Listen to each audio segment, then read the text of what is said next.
what are some things that I think all med students need to know? I don't know, but here's a list of what helped get me through medical school. I was working with some residents and some students today, and they were doing so good.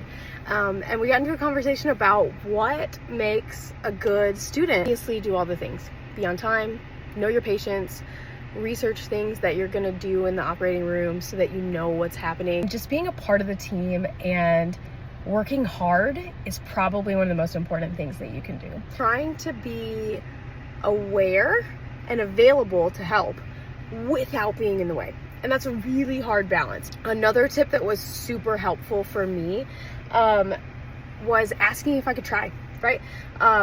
If you ask if you can try something, worst case, they say no, but they see that you're interested and that you want to learn. And especially in the private world where I have my own patients, I practice most of the time, but I also do teaching and medical education.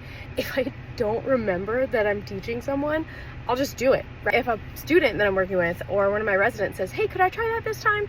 I'm way more likely to let you do it. And most of the time, the only reason I'm not letting you is because, honestly, I've forgotten. Asking questions is crucial too. If you're asking questions, that's next level thinking.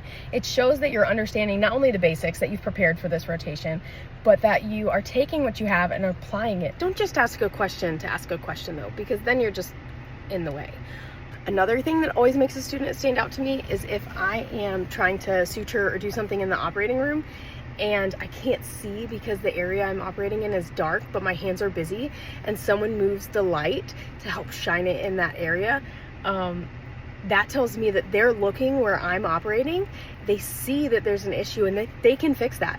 Now, obviously you need to be careful with this. You need to feel your attending out or your resident out and make sure that this is appropriate. Please don't do this in like vascular surgery when they're doing like something really small and you can't do whatever.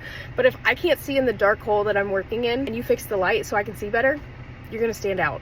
Another thing I used to tell all of my students when I was a resident is if I tell you you can go home, you can. I'm not trying to trick you. The educational opportunities for today are done and that I probably want to go home too. So if there's no more educational opportunities, go home, study, or have some free time because you deserve that too.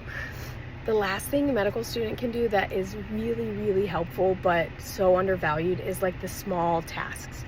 And if you can fill a role that normally defaults to the resident or your attending that they then don't have to do, there's more time to educate you, to teach you, and to make you a part of the team. Being a part of the team is important, even if it's the little tasks.